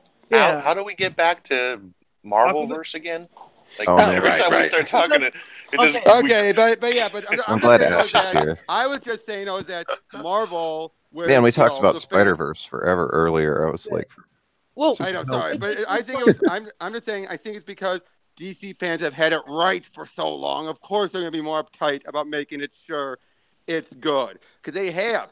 Look at all. well, like, yeah, no. I mean, it even applies to the comic books. Like, look what Marvel could change Thor into a girl. Marvel can get rid of Talkin and make Amadeus Cho, and like, they can do all this stuff, and fans get less uptight about it than when DC does the New 52. Like, True. DC will do slight changes, and fans will just be like, reject, done. We're done with you, DC. And then Marvel, it has to do crazy things like, oh, Captain America's a Nazi. Okay, now we're mad. Now, like, Yeah, I think a lot of that is because they changed something on Superman's costume. We're all like, ah, right. Yeah, exactly. No more Talking about his trunks for 5 freaking years. Like, okay. I think Exactly. I think in regards to Marvel, I think that is more because Marvel, they've always been. I think they've always been at the top of the world and everything as far as sales. But I think the other thing is that they've just been feeling like we're the real world. We're the world outside your window, whereas DC's all about the big fantastical stuff and everything. And I think that's why they're more like, we can relate to these characters. DC, we can't relate to them. Yeah. Screw you on that. That's where I disagree. I kindly disagree here. No, I agree with it. I disagree with what they say. I'm just saying I think that's part of the reason so many people believe that. Well, the point I was going to make is, see, like, all right. I started out as I've always been kind of a fan of both Marvel and DC. Well, I always say I have a summer home at Marvel, is what I say. Yeah, but fan of both. I've always 90s, 80s and 90s kid, so I grew up when we had the Batman, like, at that right age, I should say. When Batman the Animated Series came out, when Superman the Animated Series, Justice League, plus the X-Men and 90s X-Men and Spider-Man cartoons. And oh, yep, I remember all those. So, of course, I was always a fan of both. This is how I always summed it up. You have DC, which is your more larger-than-life characters. Marvel's always been your more relatable, realistic characters. And, like, a lot of the fans for Marvel were agreeing, like, they were losing fan senses, I'd say, about, like, 2012. All right? Well, Marvel hasn't gotten anything right with anything since only since 2008. When you look at everything they did beforehand, it was straight up ass. Like, did they make anything good before Iron Man? No, I get that. Blade. But the point I'm making... Oh, no, I'm talking the actual comics, though. Talking the actual well, comics. Iron Man was the first Marvel studio movie. Oh, So every Marvel movie before Iron Man was actually done by a different production company. Yep, but So you can't really fault it and say like Marvel got good. They literally hit the ground running with one of the best superhero films ever. Oh yeah, but the point I'm making is actually that all of us have all been comic book fans our whole lives. We follow both, even though we have our preferences. We saw what happened to Marvel and what was happening to those characters, so we came to DC. Thus, when we saw DC doing the same exact thing with Rebirth and now with all the bullshit they're doing now, like, because we saw what happened to Marvel, we're not letting that happen with DC. So DC, because Marvel fucked up, DC now held to a lot higher standard. Yeah, but DC fans are the way I think though that's been there. Sorry. Oh, I was just gonna say I don't think the DC fans would let the publisher get away with as much to begin with too. As part of it. I personally think that with DC, unlike Marvel, say what you will about Dan DiDio, I think DiDio is still one of those better the devil you know than the devil you don't. That's where I still stand, and I think he still comes in as a fan, an actual comic book fan. He's just what he has in mind, no idea. What goes on in his head. I disagree. You disagree? All But right. That's me. And I think what he is an individual who, yes, he may have read a comic or two, seen movies, got into drawing, things like that. And he might be a bit of a... DiDio? Yeah. Writing. Doesn't he write? Yeah, he writes. He doesn't draw. All right. I thought he was an editor, to be honest. Well, yeah. He was not. Well, he was at the time before becoming publisher. He was the main executive editor. But on Sideways, he's the writer, right? But yeah, sometimes and Sideways, Outsiders for a while. But the point I'm making, or the reason why I thought he was an artist, is because a lot of people who write also draw, and vice versa. That's true. So it's what I pretty much assumed he was. But my whole point I'm making is he has his own idea of what he wants to do, and it's very much, unfortunately, he's an ideologue like a lot of the pros, and so he wants to push his politics through comic books, same as the other pros do. That, I mean, come on, he took Superman from like him being, you know what I mean? I say what he's openly said about with Superman. He's always felt Superman was like the fireman of DC Universe. I don't entirely agree with that, but I get where he can come from that mindset. Well, Fireman? Yeah, he's like the guy. He's the reactionary. I could see it. I mean, that kind of makes sense. Yeah. So now, I mean, I don't fully agree with it 100%. Be like Batman's the cop and he's the fireman. Like, yeah. Well, okay. The point I was making was the fact that if you look at everything he has done with Superman and like hiring Bendis and things like that, he's showing how much he hates the current like Superman. No, I don't. No. You got to take into account he probably was the one trying to boost the sales up, but also he probably felt Bendis was going to come in. I do not like it when people think he's intentionally knowing he's going to destroy anything. No one does that, think it's going to be destruction. I think he really thought Bendis was going to bring, well, here's the thing. Bendis said they offered him Batman. He took Superman. I think that's more the case of like, which one do you, hey, Bendis, which one do you want? I want Superman. Really? I thought you would want a Batman. We were giving you Detective Comics. No, I want Superman. Okay, here's the way I see it then. We'll take everyone off Superman. You come in Action Comics 1000 and you start going from there. Whatever you have in mind. And I have a hard time believing they offered Bendis Batman. Yeah. Because Tom King right now No, is I like... think they were offering Detective. I think they were going to give him Detective is what I'm saying. I could believe that, but that would just be one comic. When Superman, it's like the whole... Because they didn't just give him Superman. Yeah. They gave him Action. Superman. I think because Action was coming up to 1000 is why he got both. And hold on. Sorry? I feel like I always get like knocked over. Sorry. They Superman and Action. They gave him control of the Superman miniverse. So that means he's got control of like Superboy.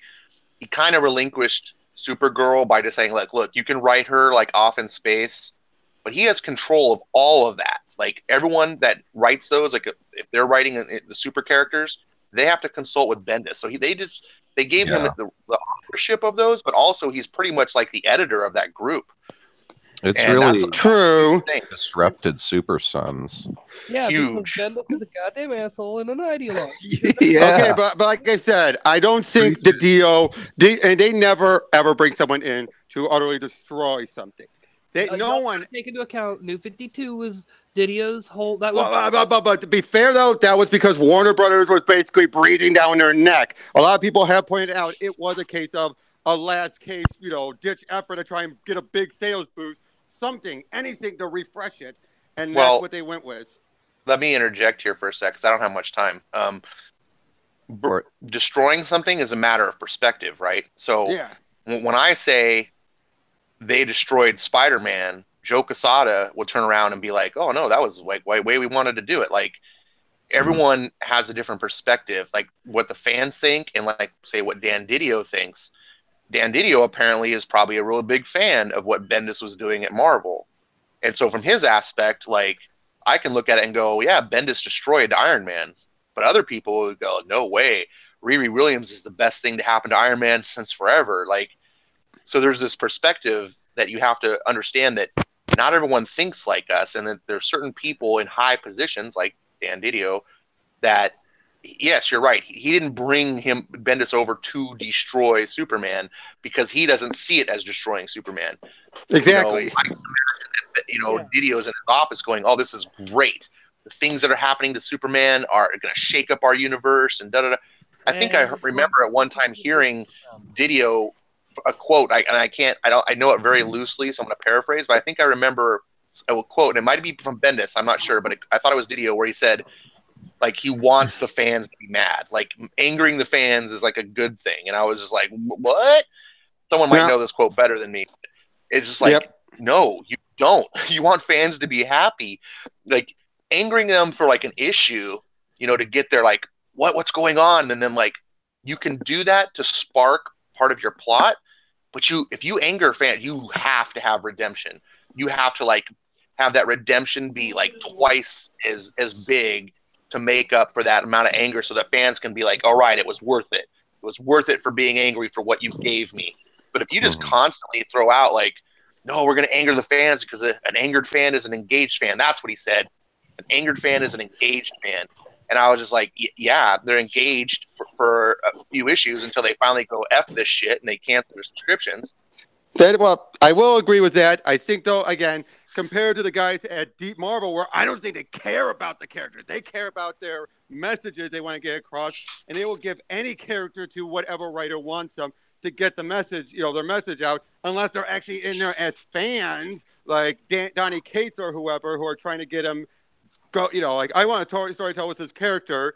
Unless they do that, they'll just like have a free for all. I think DC at the very least, even with the DO, is still of that belief of let's keep these characters still relatively faithful. I still will point this out. It's Kelly through the comic, G. Willow Wilson, and even Bendis to a degree, at least are playing off of stuff that other writers have set up or prior runs have done to varying degrees of success. But at least they're still playing off of it and not just saying, oh, we're going to just jump in wholesale, forget everything that happened beforehand. Which, if you have to be, is a lot better than Marvel. Yes. Everyone agrees is better than Marvel. Yeah.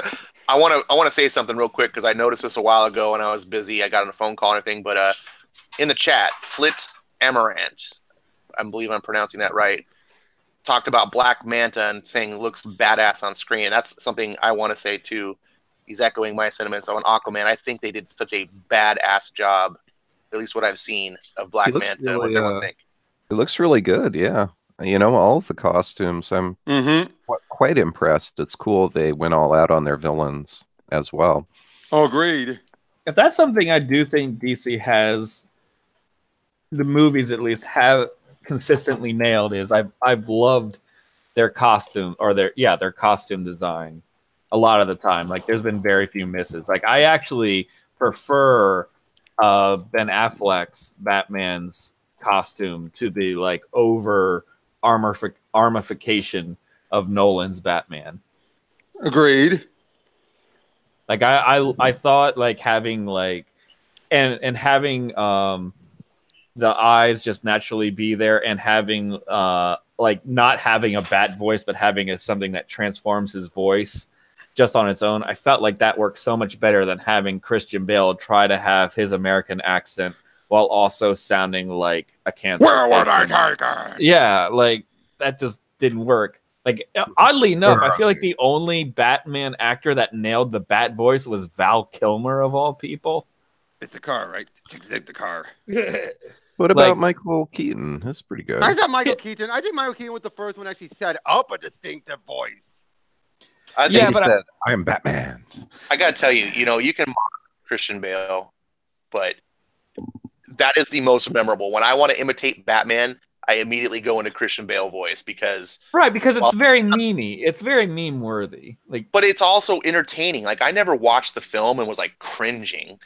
I was like, yeah, you could have done this better, but I thought it was. I thought it was fine. The second movie on, I feel like it was only bad in Batman Begins. When I saw the Batfleck voice, that was when I was like, oh, this is really cool. Like, I did not expect this. But yeah, no, I liked how they made it a modification to his voice, like instead of him just trying to sound differently. Which is why, like, I feel like they should have made a standalone Ben Affleck Batman movie before they tried to make this whole thing work. Like, I feel like if you would have let Ben Affleck direct his own Batman movie, he's proven to be a very competent director himself. Like, like, how did this not make sense to anybody? Well, it did make sense. That actually was the case. Warner Brothers had signed on Ben Affleck to be Batman as a trade-off, and one of the things of the deal was that Ben Affleck was going to be able to direct Batman. That was the whole thing, but during the films and the fiascos and all the different, not scandals, but the controversies between Batman versus Superman and then Justice League, and Warner Brothers getting their finger in the mix, Ben Affleck was like, "Dude, I'm out. I'm not doing shit." And eventually, it went over to what's it? Superman. Matt Reeves, right? No, the actor that plays Superman. I'm blanking on his name. Cavill. Oh, Cavill eventually started feeling the same thing. Like DC, Well- Warner Brothers has a problem upstairs where their executives cannot stop messing with everything, and to the point where they're like, look, you've got an Academy Award winning director that everyone loved, who defied the odds as Batman. Before he was Batman, everyone was like, this is the worst casting job as Batman in the history. Like, what are you doing putting Ben Affleck as Batman? And then he did it, and everyone was like, oh, what? Okay, cool. Like, he was a good Batman. We already know he's a good director. Bring on the Batman movie directed by Ben Affleck. We cannot wait for the Town as Batman. Like, bring it. And then they were like messing with the script. They wouldn't let him do his own thing. It was just like, he's like, fuck it, I'm out. And that's the problem. Well, that Warner Brothers has. No matter who they get, they can bring the best talent in the world in. They can't make a good movie until the upstairs gets their little fingers out of things. I know. I think part of that was sorry. You were talking. Sorry.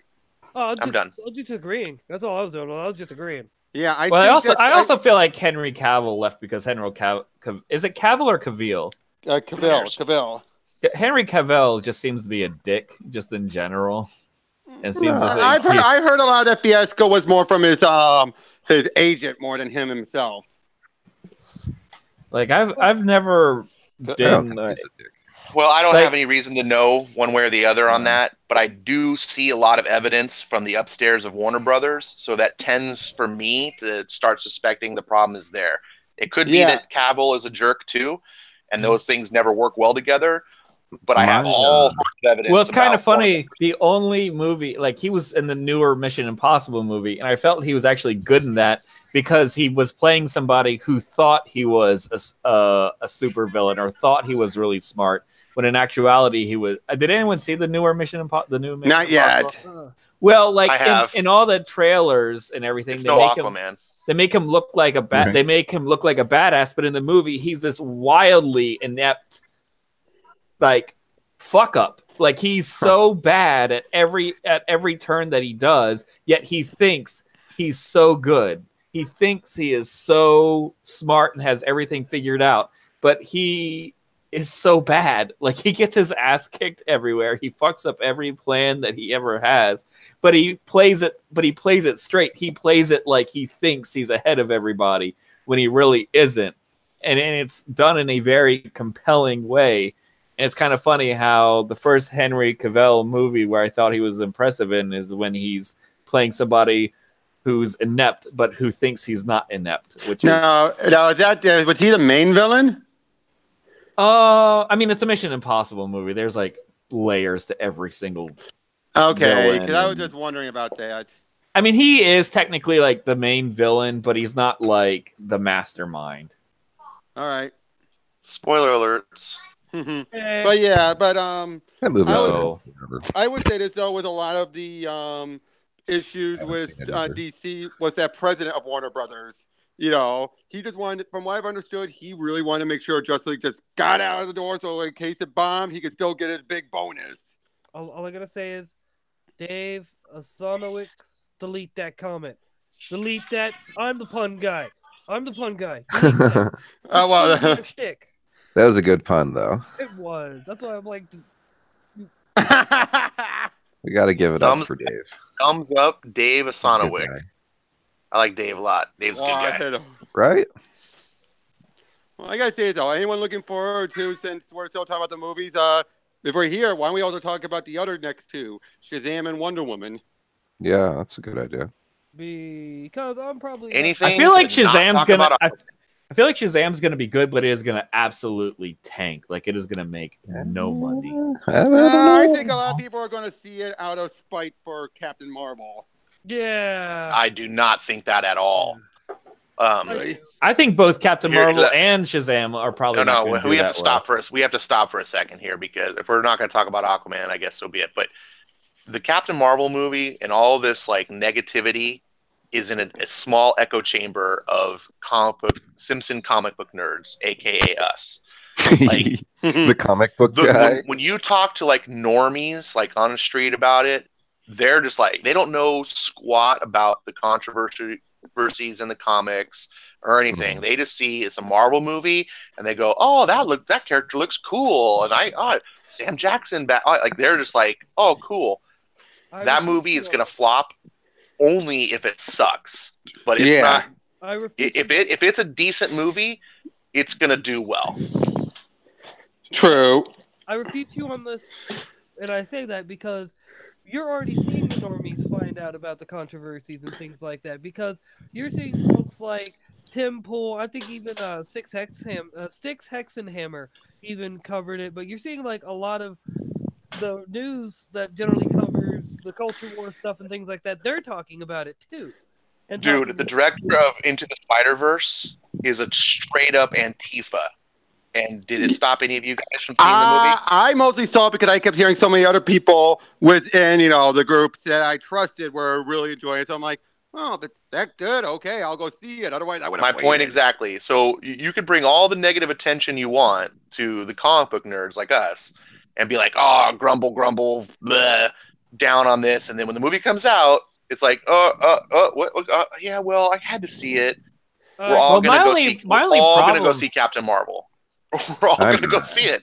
I mean, my only problem with it just seems like Brie Larson is just terrible in it. Like seems. I agree. I don't disagree. It looks like there's problems, and I'm with everyone. Their complaints on it. I just wanted to address some of this hyperbolic. No, look. I would say one thing about the Captain Marvel movie is that everyone keeps saying, "Oh, she's still emotionless." Technically, that recent trailer gave us an explanation. She thinks she's Kree. Did we ever in Guardians of the Galaxy see a Kree smile? Well, the point. No, and we never really saw Captain. My point I made on a different stream actually last night was, for the first time, we're probably going to see an actor deliver the accurate representation of the character from the comic books, and that be a bad thing. Well, I actually think the whole because Captain Marvel in the comic books is currently yes, but like I said, I still disagree. Like I said, enough people who are outside of comics if you bring in culture war crap into anything, they're done. There's enough people like that. Like I'm the same way. Like I refuse to see anything Marvel in theaters. I will resort to any method other than paying to see a Marvel movie if I so have to see that movie, because I refuse to spend my money on it. I respect your decision 100% on that, but the last Avengers movie still made like $2 billion. Yeah. Well, I think the whole controversy with the Captain Marvel trailer can all be tied to the way she delivers that line, "I'm going to end it." Like, it sounded so bad. And I feel like that whole trailer fell apart with the way she delivered that line at the very end. And that's where everyone started to not take it seriously because it sounded so bad. Oh, yeah.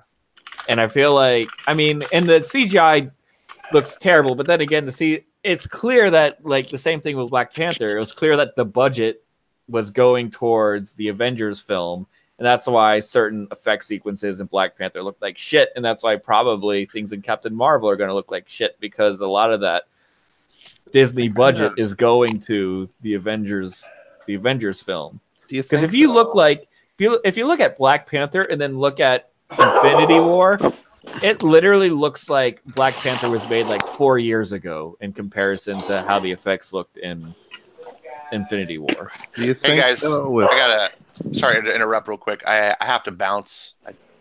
Okay. No worries, dude. Thanks for being here. Thank you. Yeah, thanks, man. I'm always happy to support your stream. Thanks for having me on. Always Take care, Ash. you fellows, and see you around. Yep. Huh. Nice. But what I was gonna say with Black Panther, wasn't the effects issues more towards the end? Like maybe their budget just kind of that was more towards the final fight. Yeah, so I think it was a budget issue. Well, they also ran out of time. That too. See, they just needed more time and money, or maybe even just more time. So I feel like, I mean, Yeah, and they're definitely. I mean, this follow up to the Avengers is the Endgame? shortest. Yeah, Endgame is like the shortest time they've been able to, cobble together like the special effects and everything for an Avengers film. I think the advantage of that was they shot at both movies at the same time, so they actually had extra time to work on the special effects. Yeah, didn't they just like do some quick reshoots? Like they had already filmed the fourth one. Yeah. They were just doing like some quick reshoots. Hey, quick question about Isn't it already like 3 hours and 45 minutes long though? Like it is the initial cut. The initial cut. Jesus Christ. Now I will ask you guys this. I know this is your stream, DC. I just want to make this very quick.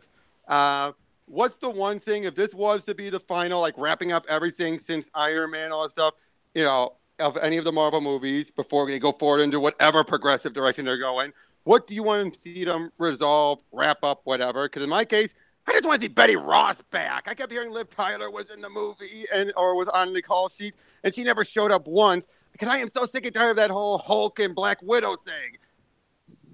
I kind of agree there. Yeah, I want Betty back. There's only like two men that are acceptable for Black Widow. That's Winter Soldier? Well, no, I was gonna say fucking Steve Rogers, and if I remember right, even in the comics, Hawkeye and her had a bit of a thing too. So Daredevil, yeah, that's a good one. I would still say Winter Soldier, at least when Ed Brubaker writes some.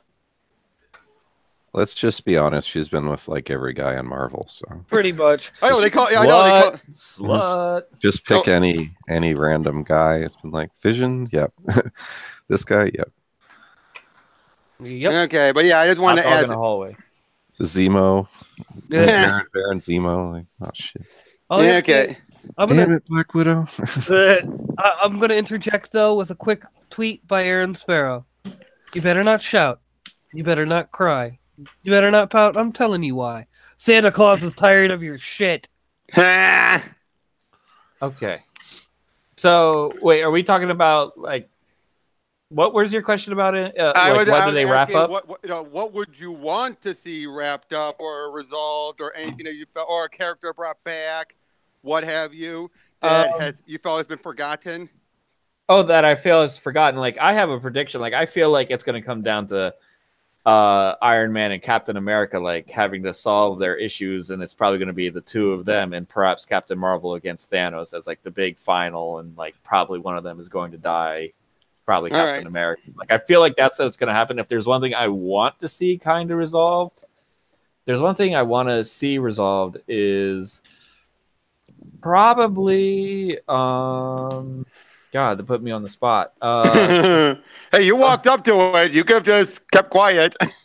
No, because there's a lot of things I want to see corrected, but I don't know what over the other one.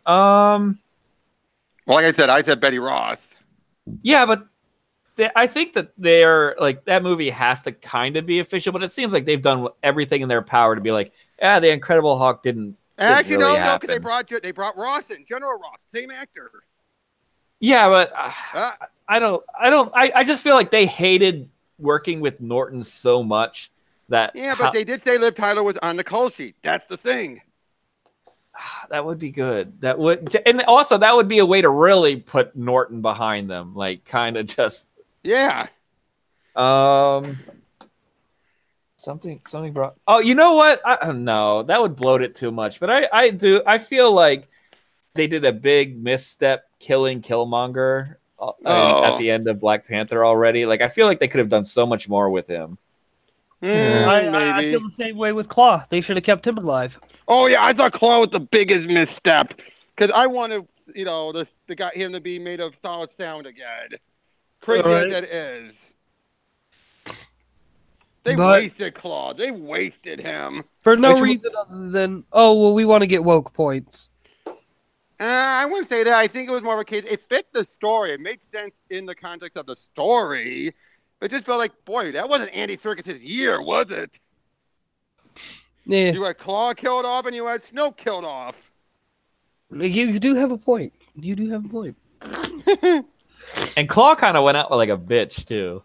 Yeah, just shot. I mean, at least Snoke went out a pretty cool way. Well, either way, I'm thinking it's about that time for me because I think. Do we just want to do sound offs now? Yeah, that'd be fine. I was gonna go until the top of the hour, but that Well, works. if you want to go for another 10 minutes, we can. I mean, It don't matter. That was just my initial plan, so it's No, pretty I close. think that'd be to good. that. I think, yep. Well, let's find this random shit to talk about for like 9 minutes. We can fill a void. well, Right. we Well, still we have. didn't really get into Shazam at all. Like, That's what Yeah. I was about to say. I think that could do pretty well just Yeah. based on it actually being marketable to children for a Mhm. change. Like, there's a lot of people whose parents weren't going to take them to Suicide Squad or even Batman v Superman. Right. So that's a lot of money they could make back right there. Yep. And they- I've heard a lot of kids have connected to Shazam in ways they haven't besides Spider-Man.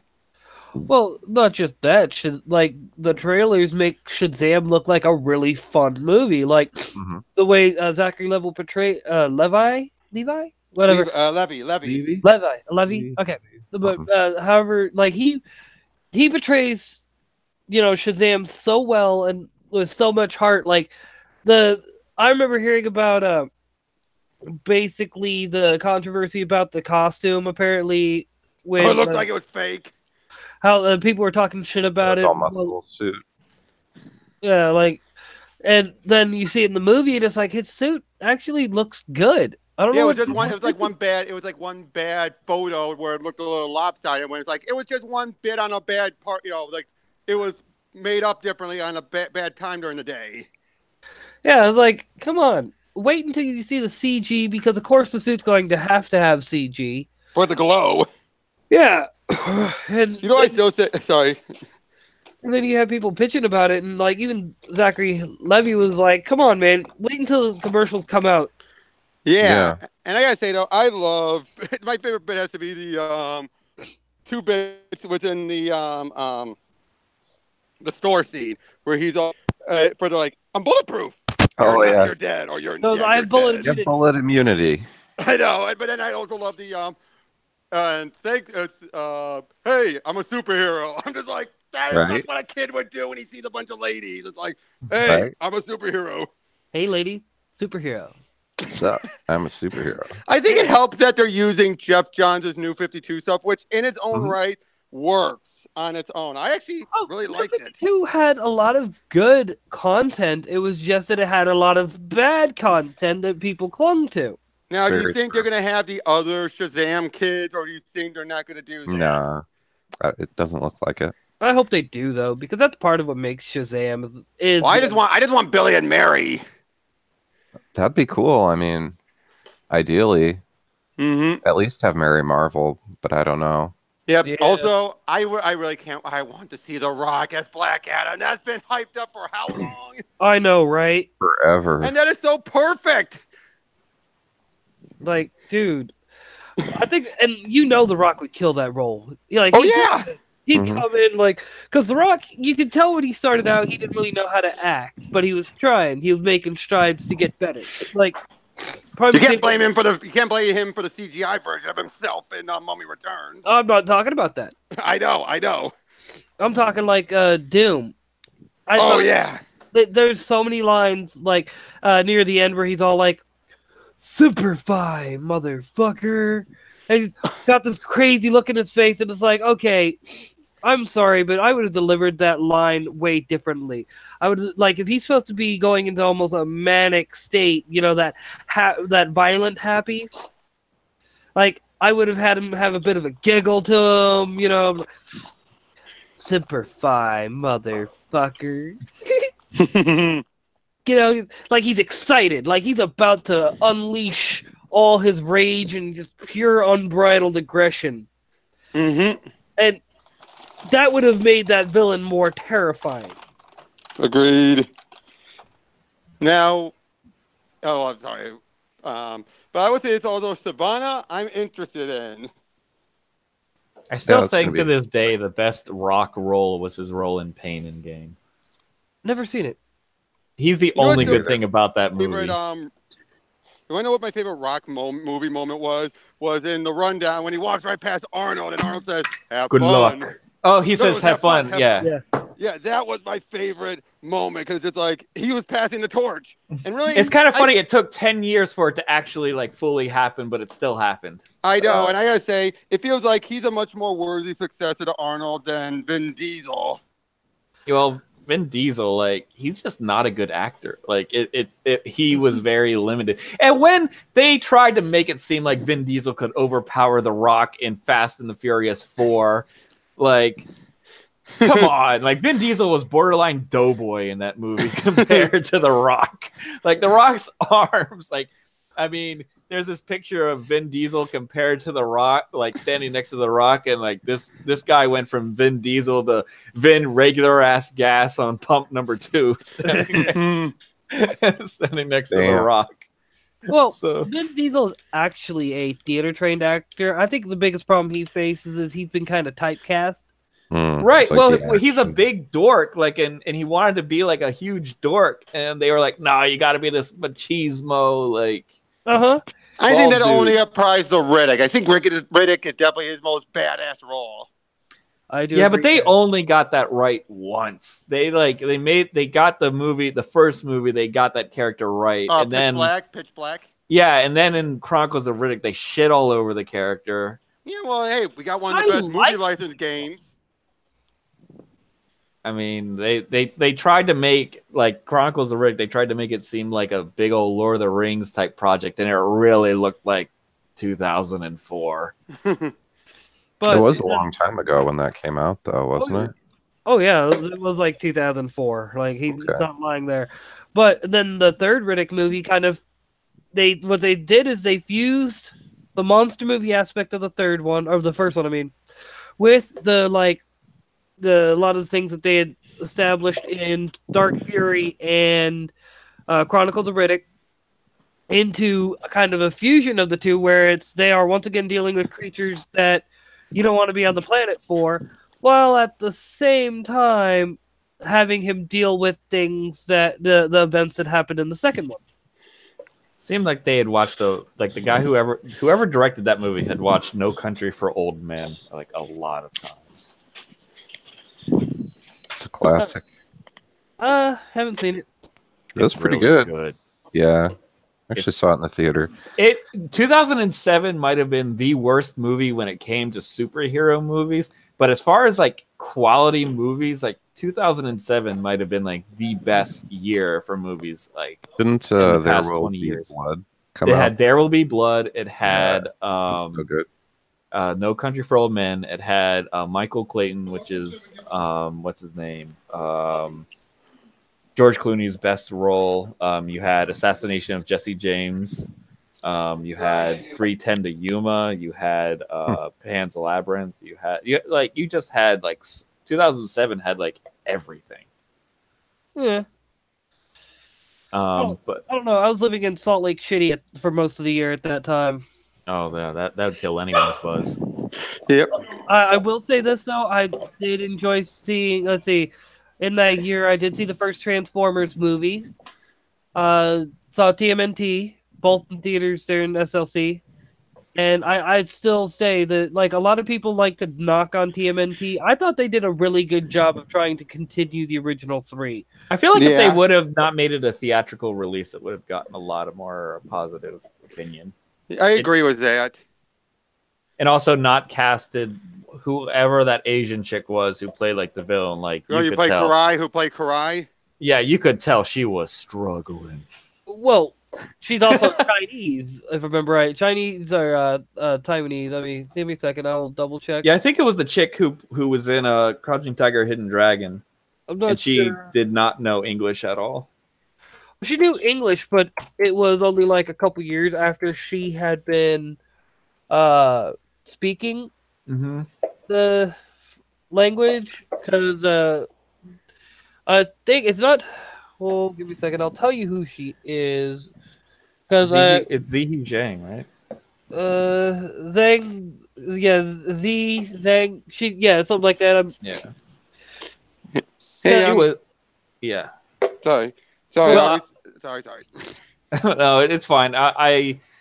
She was somebody who was like, she was in Crouching Tiger, Hidden Dragon, and then she got typecast to hell. Like she actually went to America to stop being typecast, and they couldn't do anything with her because after Crouching Tiger, Hidden Dragon, they literally just casted her in every movie as the tragic young femme fatale who would fall in love with somebody that she shouldn't, and the person would die, and she would always end up alone at the end. Like she's literally in 25 movies in China where that happened, and then she tried to go to America, and they're just like, I don't know, shit.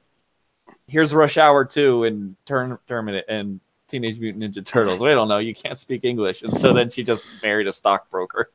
Yeah. Hey, but sorry. I was just gonna ask, was we still talking about going to get back to Shazam, or we're going to move on to one of the other movies? Or I thought we were closing it out at. Yeah, we're gonna wrap it up. I'm gonna let you guys go, but it's been a lot of fun. Thank you guys for all being here. Oh yeah. Yep. Sorry, No problem. we're enthusiastic, fighting a cold and everything. Yep. Oh no, I was glad you're able to make it. I know you were sick for a while there. Oh. It's been a rough 2018. Right, Yeah. like I saw that one video where it was dude, time traveler, grandson, Fox cartoon. What's the name of it? I know y'all know. The What, cartoon- Rick and Morty? Yes, Rick and Morty. Fox. Yeah, It doesn't have anything to do with Fox. I thought that they were on Fox. Cartoon Network. Well, Yeah, Adult Swim. gotcha. I don't watch the show, threw me off. but I saw the That clip is some high yesterday. IQ television there. I saw the clip yesterday where they both got into the time machine and they start crying and everything, and it was like 2018 in a nutshell. I was like, man, no, that's not true. Sits down, or I should say lays down and watches the first Captain America. Stan Lee cameo pops up. Man, fuck 2018. Oh yeah. Yeah, 2018 is just I just oh god. Yeah, I could have an entire podcast of every shitty thing that's happened to me. But it seems like everyone's just had like a really rough go at it this year, and of course it would end with the government shutting down. Like that's like the perfect like fuck you to like the worst year ever. Right. Yeah. It's always just a partial shutdown though. I know, but it's still kind of like here, here's the end of the year. We're shutting it down. Probably hopefully save a few bucks. Yep. But all right, let's start closing up because Close up shop. Well, thanks everybody for watching. Really appreciate it. Thank you for being here. Thank you to my guests. Robert and Bob both have links to their channels in the description, and I put a link to Kale's comic in the chat, so you guys can check that out if you want to. And thanks everyone for being here. All right. Yep. See ya. later, folks. See ya. Bye-bye.